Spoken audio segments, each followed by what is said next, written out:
নমস্কাৰ বন্ধু বান্ধৱীসকল, মই প্ৰণালী আৰু মই লৈ আহিছোঁ মোৰ চেনেলৰ অন্য এটা নতুন ভিডিঅ'। আজিৰ ভিডিঅ'টোত মই ফ্ৰেঞ্চবিনৰ আচাৰ বনাম আৰু আপোনালোককো এয়া অকণমান দেখুৱাবলৈ চেষ্টা কৰিছোঁ মই ফ্ৰেঞ্চবিনৰ আচাৰখিনি কেনেদৰে বনাইছোঁ। আচাৰ বনাবৰ বাবে মই প্ৰথমতে 1 কেজিমান ফ্ৰেঞ্চবিন লৈছোঁ আৰু ফ্ৰেঞ্চবিনখিনি মই 2টা ছাইড কাটি লৈছোঁ। আপোনালোকে ভিডিঅ'টোত মই এয়া দেখুৱাই দিছোঁ কেনেদৰে মই কাটি লৈছোঁ, ধৰিব পাৰিছে। আৰু এইখিনি কাটি মই ভালকৈ পৰিষ্কাৰ পানীৰে 2-3 বাৰমান ধুই লৈছোঁ। আৰু এয়া দেখিছে, এইখিনি মই দীঘলে দীঘলে ৰাখিছোঁ। আপোনালোকে অকণমান যদি আচাৰ বনাওঁ বুলি ভাবে তেনেহ'লে সৰু কৰিও ল'ব পাৰে। এতিয়া ফ্ৰেঞ্চবিনখিনি মই কিছু সময়ৰ বাবে এনেকৈ বইল কৰি লৈছোঁ। মই বেছি সময় ফ্ৰেঞ্চবিনখিনি বইল নকৰোঁ, মানে বইলটো কোমল হৈ যোৱাকৈ নকৰোঁ, অকণমান টান হৈ থকাতে ৰাখি দিম। এয়া মই গেছটো অফ কৰি দিছোঁ আৰু হেতাখনেৰে আপোনালোকক মই কিমানটো জোখত বইল কৰিছোঁ দেখাই দিছোঁ। ফ্ৰেঞ্চবিনখিনি কোমল হৈ যোৱাকৈ বইল নাই কৰা, মাত্ৰ সিজি যোৱাকৈ বইল কৰিছোঁ।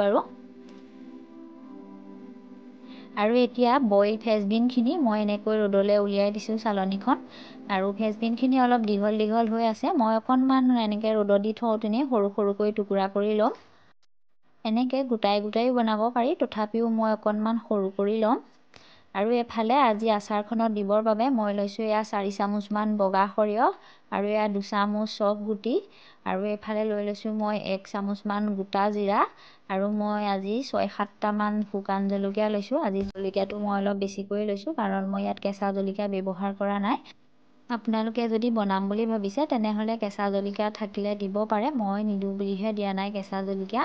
এতিয়া আটাইখিনি একেলগে মই অলপ সময় ভাজি লৈছোঁ। আজি মছলাখিনি মই বেছিকৈ নাভাজোঁ, মানে বেছি গুড়ি কৰি নলওঁ, সেইকাৰণে অকণমান কম ভাজিম। আৰু ঠাণ্ডা হোৱাৰ পিছত এইখিনি মই ধুনীয়াকৈ মিক্সাৰৰ জাৰত পিচি ল'ম। আৰু এয়া হৈ গৈছে কাৰণ মই এইখিনি বেছিকৈ ভাজি নাই লোৱা আজি। এতিয়া মোৰ ফ্ৰেঞ্চবিনখিনি ধুনীয়াকৈ শুকাই গ'ল, এয়া দেখিছে। মই অকণমান দেখুৱাই দিছোঁ আৰু দীঘল দীঘল ফ্ৰেঞ্চবিন কেইটুকুৰা মই সৰু সৰুকৈ টুকুৰা কৰি লৈছিলোঁ।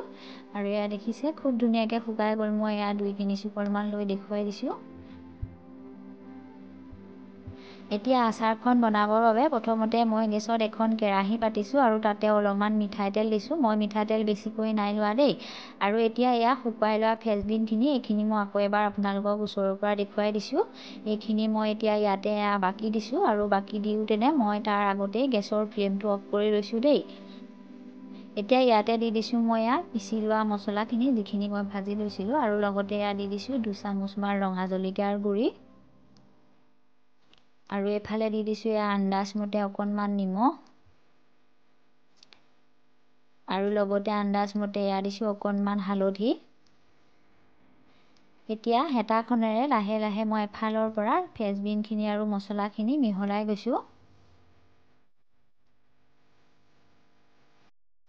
আৰু এয়া ধুনীয়াকৈ মোৰ ফ্ৰেঞ্চবিনখিনিত তেল মছলাখিনি লাহে লাহে লাগি গৈছে, এয়া দেখিছে। মই অকণমান দেখুৱাই দিছোঁ আপোনালোকক। এখন আচাৰখন আচলতে সম্পূৰ্ণ হৈয়ে গৈছে। এয়া ধুনীয়াকৈ তেল মছলাখিনি লাগিলে। এতিয়া এনেকৈ আচাৰখন মই লগে লগে বৈয়ামত ভৰাই নাৰাখোঁ, 3-4 দিনমান আচাৰখন মই আৰু অলপ এনেকৈ ষ্টীলৰ বাচন এটাত লৈ শুকুৱাম। এয়া দেখিছে আচাৰখন খুব ধুনীয়া হৈছে। এনেকৈ ফ্ৰেঞ্চবিনৰ আচাৰ বনাই আপোনালোকে যদি খাই পোৱা নাই এবাৰ বনাই খাই চাবচোন, খুব ভাল লাগে। আৰু মই বৰ বেছি তেল দিয়া নাই দেই, যিমানটো জোখত মই তেল দিছোঁ সিমানটো জোখতে তেলখিনি দিলেহে আচলতে আচাৰখন খাবলৈ ভাল হয়। আৰু এয়া মই আচাৰখন অকণমান আপোনালোকক ওচৰৰ পৰা এয়া হেতাখনতে লৈ দেখুৱাই দিছোঁ। এইখন দেখিছে খুব ধুনীয়া হৈছে আচাৰখন। আৰু এনেকৈ ফ্ৰেঞ্চবিনৰ আচাৰ বনাই খাবলৈও খুব সোৱাদ লাগে। আপোনালোকে যদি মোৰ ভিডিঅ'টো ভাল পাইছে তেতিয়াহ'লে ভিডিঅ'টোত লাইক এটা কৰি দিব। লগতে যিসকলে মোৰ চেনেলটো প্ৰথমবাৰৰ বাবে দেখা পাইছে মোৰ চেনেলটো ছাবস্ক্ৰাইব কৰি দিব বুলি আশা কৰিলোঁ। আৰু আপোনালোকে ইমান সময়ে মোৰ লগত ভিডিঅ'টো চাই সহযোগ কৰাৰ বাবে আপোনালোক সকলোলৈকে ধন্যবাদ।